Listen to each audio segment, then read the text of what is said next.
The jungle of Cathara 7 was not meant for children, especially not for the cubs of the Vraxian species, apex predators whose adults stood 9 feet tall with retractable claws that could shred reinforced steel. Yet there they were, 3 small figures huddled beneath the bioluminescent canopy, their crystalline eyes wide with fear as the alien night closed in around them. Rin, the smallest of the trio but undoubtedly their leader, tried to maintain composure. His silver fur bristled as strange sounds echoed through the darkness. He had convinced his littermates to slip away from the settlement, promising adventure beyond the boring safety of their compound. Now, hours later, that decision felt monumentally stupid. "I told you we should have turned back at the river," whimpered Kessa, her ears flat against her skull. "Rin always thinks he knows everything," added Tor, the largest of the 3, though his bravado was betrayed by the tremor in his voice. Before Rin could defend himself, a branch snapped nearby. All 3 cubs froze, their predatory instincts screaming danger even though they were barely old enough to hunt. From the shadows emerged a figure, bipedal, much smaller than a Vraxian adult, wearing strange armor that seemed primitive compared to their people's technology. A human. Corporal Vance had been on patrol for 6 hours, his routine sweep of the perimeter turning into a meditation of sorts. The Vraxian-human alliance was still new, still fragile, and his presence here was as much diplomatic as military. He'd studied the Vraxians extensively, their culture, their biology, their terrifying reputation across a dozen star systems.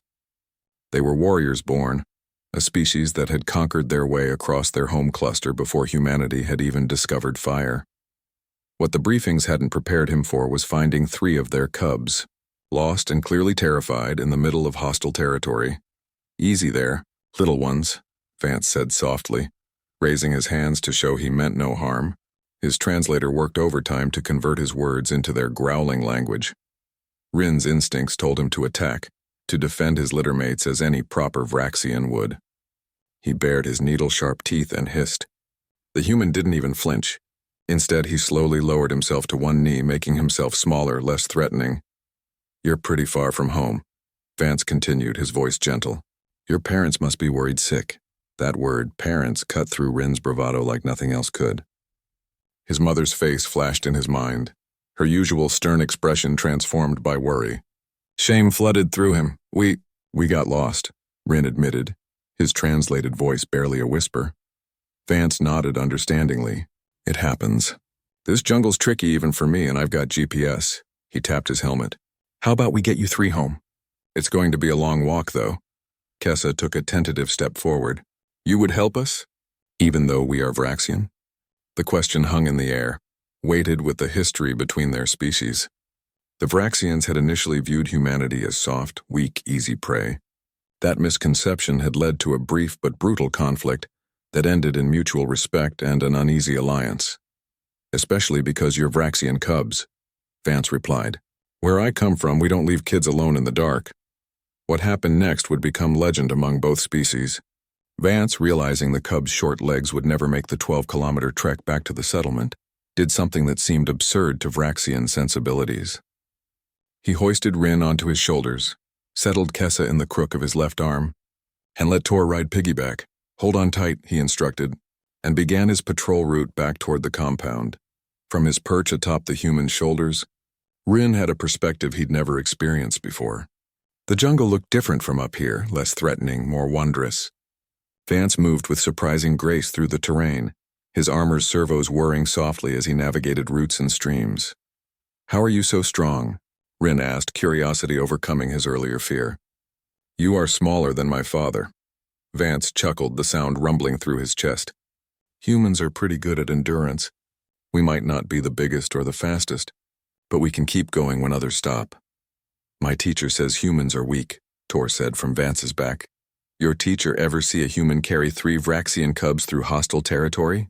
Vance asked, amusement in his tone. "We've got our strengths, just different ones." As they traveled, Vance maintained constant vigilance. His helmet sensors swept for threats while he kept up a steady conversation with the cubs, asking about their families, their school, their dreams. Rin found himself relaxing, even laughing when Vance told stories about human children getting into similar trouble back on Earth. "We have a saying," Vance explained. It takes a village to raise a child. Doesn't matter what species. Kids are kids. They were halfway back when Vance's sensors picked up movement. He froze, his hand slowly moving to his rifle. "Stay very quiet," he whispered. Through the trees emerged 3 massive Vraxian adults, search party members, their faces masks of worry and fury. When they spotted Vance with the cubs, their claws extended instinctively. "Wait," Rin shouted from his perch. "He helped us. We were lost." The lead adult, Rin recognized his mother, Commander Scar, stopped dead in her tracks. The sight before her defied everything she thought she knew about humans. Her son, riding on the shoulders of a human soldier like they were family. "Corporal Vance," she said carefully, her massive form still tense.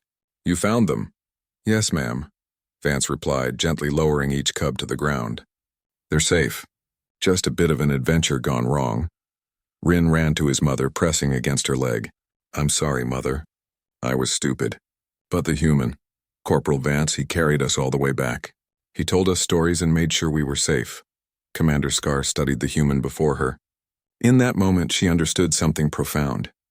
Strength wasn't just about claws and teeth. It was about compassion, endurance, and the willingness to protect those weaker than yourself, even if they were from a species that had once been your enemy. She placed a massive paw over her heart in salute.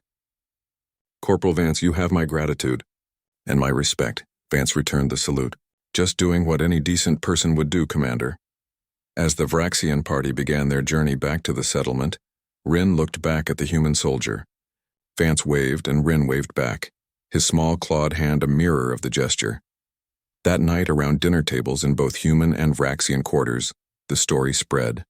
The predator cubs who went lost and were found riding on a human's shoulders during patrol. It became more than just a story. It became a symbol of what their alliance could be. Because sometimes the strongest thing a warrior can do is carry children home through the dark.